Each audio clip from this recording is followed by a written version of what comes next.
On this very special episode of Supercars Talk, I chat with rising star Bradley Vaughan.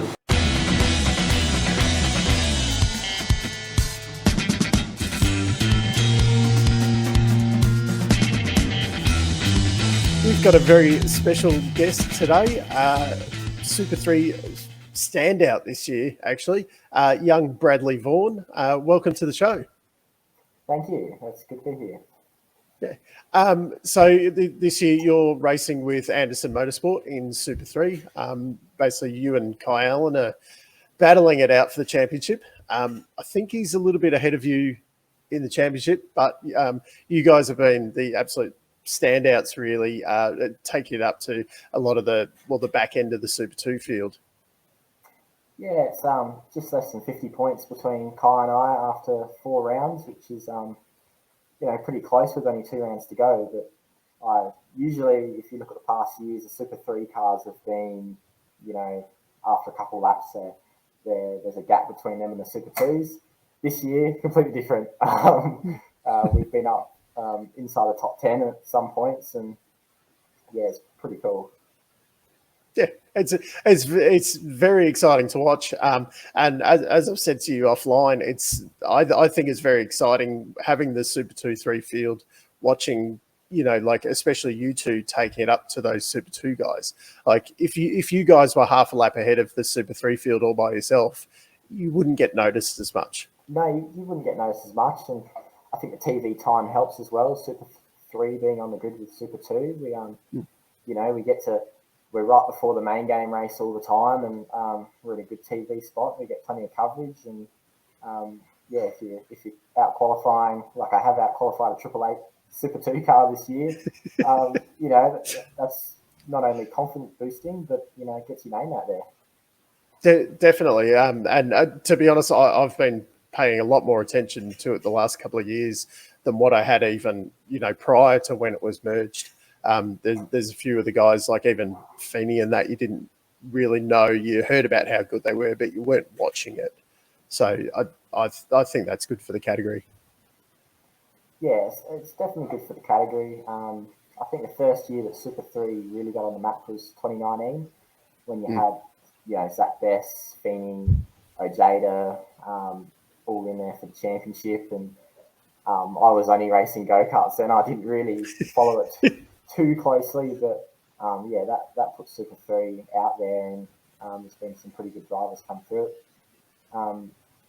So hopefully Kai and I continue on in Super 2 next year, and the next couple of kids will come into Super 3 and put on a show as well. Well, on that, Kai, he's been confirmed he's going to be with Eggleston's in Super 2 next year. Can we have a breaking news here, or are you still plans aren't quite? I can't say anything yet. 99% sure I will be in Super 2 next year, but good. Yeah, so that's the next step is the Super 2, Super 3, Super 2, and then if you get the opportunity in the main game, that's it's pretty clear, which is awesome. Yep. You just got to find the seats and who's racing where and who's retiring when, and all of that. It's a very difficult strategic game at the moment. Yeah, it definitely is when you've only got 25 cars in the main game plus limited wild cards. There's a few drivers just sitting in Super 2 waiting to get there, and then while they're in Super 2, they're holding up someone who could be getting into their seat. So it is tricky, but it's all part of the game. Yeah, that's it. So without talking specifics, you obviously have to bring a budget for the Super 3 and then Super 2. What kind of multiple are we looking at to go from Super 2 to Super 3? It's probably not quite double. It's quite a step up in budget, that's for sure. I'd actually heard some figures that were worse than that, though. So either I've got Super 3 a lot cheaper, or it sort of depends what teams you speak to. I'm sure there's always rumours going around of what 888 and Tickford and whatever are costing. I have heard their numbers are very high. Yes, compared to a team further down the back who's maybe not affiliated with a main game team or whatever. In the end of the day, it's what you can afford and what you get out there. What you get. So just a bit on that, like how many guys do you have on a weekend for your Super 3 team? We're probably a little bit different, Anderson Motorsport, in terms of it's a pretty casual run team. It's Michael Anderson who owns the car and owns the team. We've got a number one mechanic, an engineer, a couple other guys that help out. So usually around 5 or so during the weekend. I'm sure other teams have got certainly a lot more, but that's what we bring along. There's a lot of people running around the paddock, or just, but even the transporters and that, even down that kind of end of the field, it's still very impressive. Oh, it's definitely impressive. The Super 3 guys, whether it be the privateer blokes, they still take it pretty seriously, and some of them still keep the original liveries on them with the name still on the window, and I find that pretty cool. Seeing some of the older cars out there with the liveries that you grew up watching out on track. So who grew up watching, me or you? yeah. I was only saying the other day that I remember sitting in the sandpit watching the 2014 Bathurst 1000.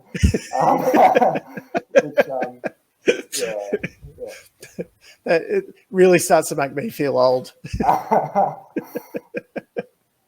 I can remember walking around the back of the pits at Sandown, and they weren't quite open trailers that the main touring car guys would have, but the Anderson Motorsport Super 3, that would have been one of the best kind of truck and trailers in the field at that point.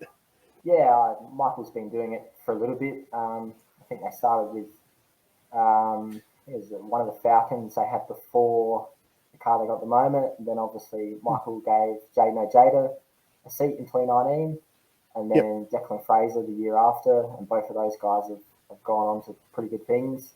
Then Michael raced it himself last year, and then he's gave me a message at the start of this year and wanted to know if I was interested in driving the car. Okay.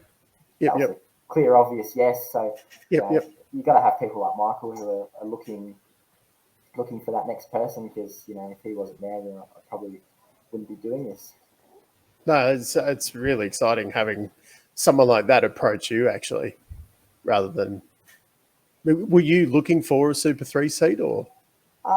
I've definitely spoken to a few teams, but it was nothing more than just sort of, hey, this is my name, this is what I'm racing, trying to just get your name out there. But I sort of, the start of this year was January this year. We'd already, put the entry or getting ready to run the Toyota 86 series again, which we ran the previous year. And then I actually got a Facebook message from this guy called Michael Anderson, and who's this? I didn't know. Is this a scam? You never quite think it's true. I've never thought I'd ever drive a V8 supercar ever.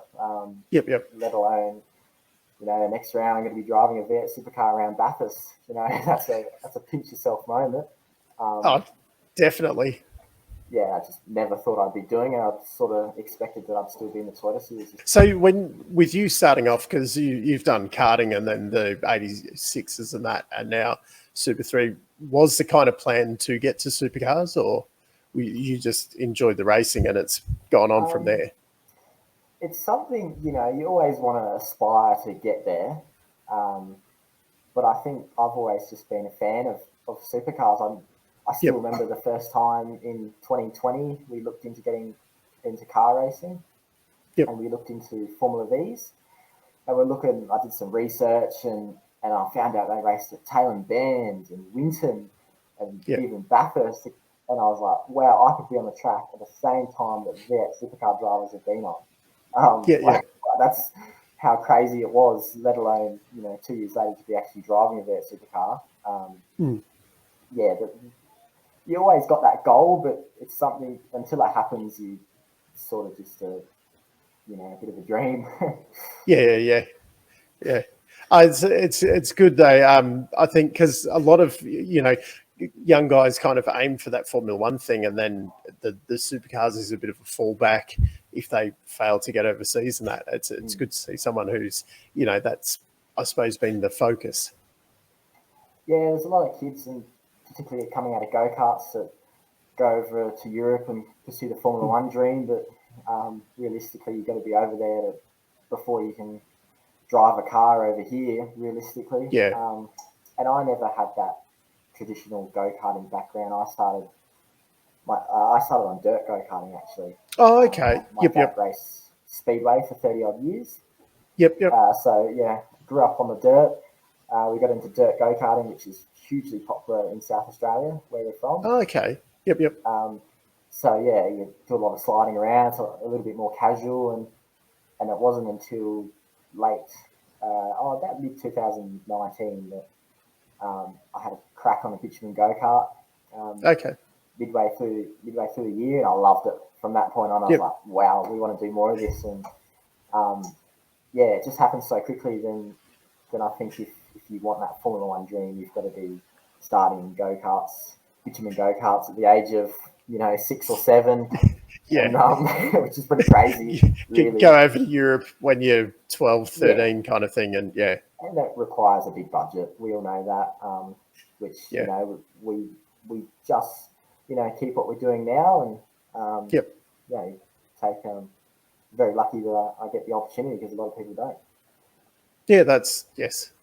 There's a lot of us armchair experts who love to have had the opportunity you've had. Yeah. It's you definitely pinch yourself, and I think the next round being at Bathurst, that'll be another pinch yourself moment. It's some pretty cool stuff. Put it that way. Yeah, I know. Just driving around Bathurst in a road car, I find that exciting. So to actually be around there in a race car would just be next level. Yeah, the first time I went there was 2012, actually, and I'm not really old enough to remember too much of it. But second time I went there was in 2018. Went up there with a friend. We camped right at the top of McPhillamy Park, right on the rise there.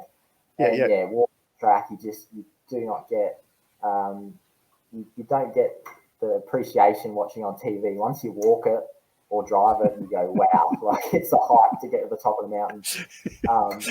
Walking from the dipper up, back up to Skyline.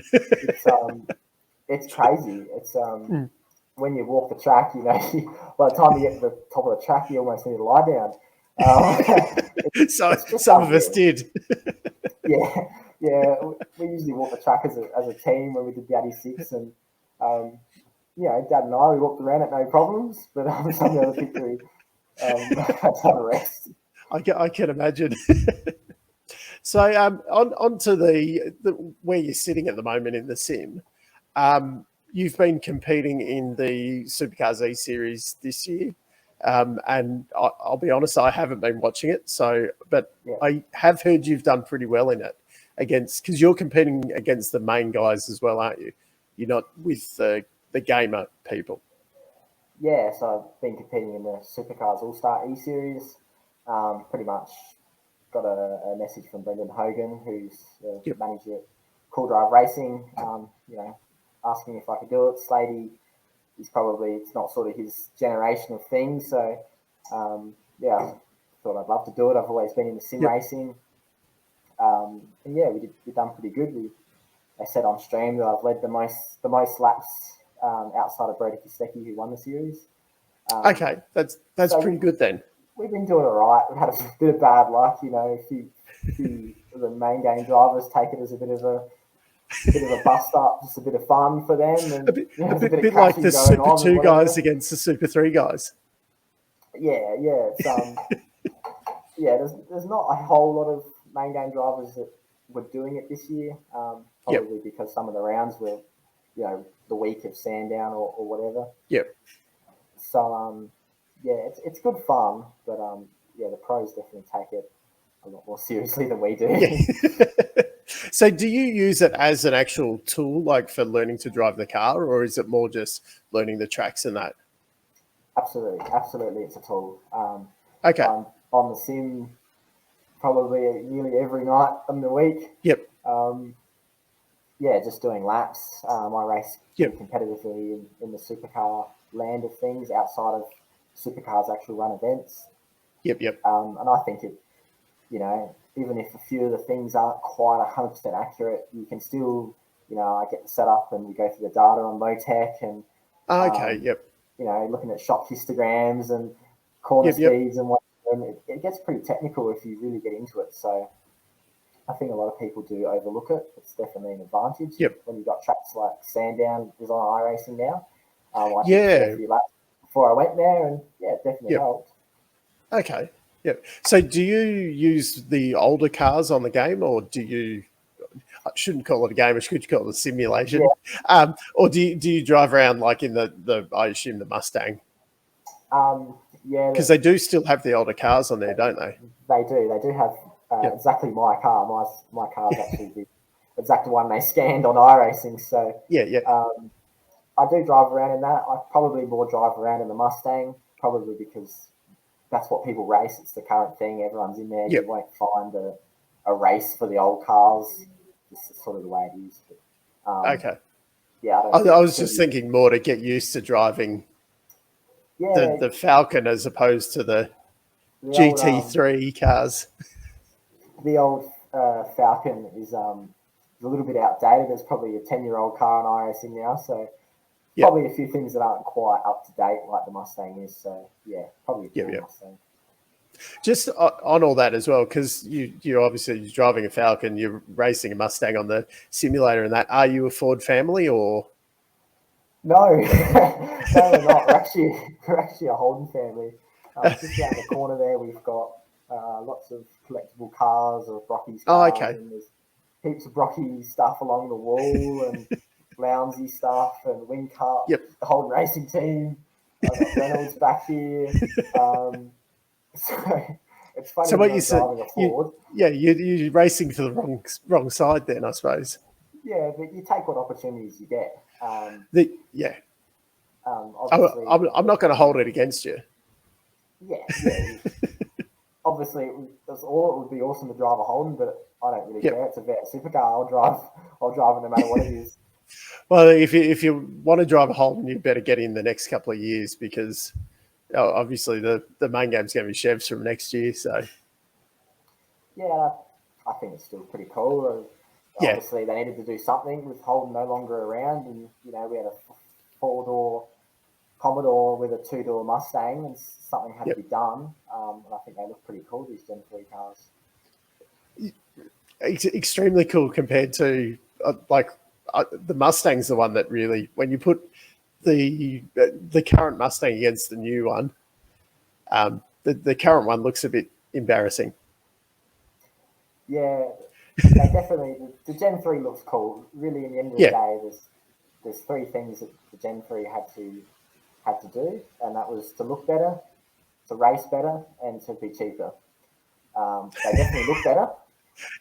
As for the other 2, we'll have to find out. Yeah, they might raise the cheaper things a little bit. There's a lot of opinions going on around the paddock. Everyone you speak to's got their own opinion on what they think about it. In the end of the day, you just have to wait and see what they're like. I think, without getting into too much right now, I think a lot of people are blowing the initial cost a bit out of the water, and then not taking into fact that they will be cheaper and easier to run in the long run. Yeah, well, there's probably 2 sides of the story. That in the end of the day, some teams really all they've got to do is put the cars together. Yeah, I don't know the details of it. I full focus on my Super 3, so I leave that up for the main game teams. Does that then affect your budget, like with them going to Gen 2 cars in Super 2 next year? Are they asking for bigger budgets, or you don't know? They are bigger budgets. I'm not sure exactly. I'm not really up to date on what the cars, the Super 2 cars are this year. But they are a little bit more expensive. Okay. Just to finish off, I've got my 10 quickfire questions. I'm not sure if you saw my video with Todd last week, but it's just a few little get to know you questions that I've been firing off at everyone. So they're not hard ones, but depending. Some might be, but yeah, here we go. Apple or Android? Android. Yes. Finally got an Android. I finally got someone on Android. Everyone else has disappointed me so far. Cats or dogs? Dogs. Yes, Absolutely. that's the correct answer. Well, I assume what's your current daily driver? I've got a BMW 120i, which was handed down from my grandma. Yeah, probably not quite my car, but does the job. Well, it's similar in the similar family to what I've got, so it's not bad. Favorite band or artist? Probably Cold Chisel. Saw him at the Adelaide Oh, 500 really? a few years ago. Yeah, I love the older music. There you go. Bathurst or the Championship? Probably Bathurst. You grew up watching that race. That's the crown jewel. Childhood hero? Probably Craig Lowndes or Jamie Whincup. Anyone that's been successful really in their cars, but they're the two I grew up watching. Yeah. The best race of your career so far? Probably either Sydney first round this year in Super 3 or the Townsville race 1, which we won both of them. Least favourite driver in the field? Least favourite driver? Oh, no. I would say Michael Anderson, but I've never driven against him.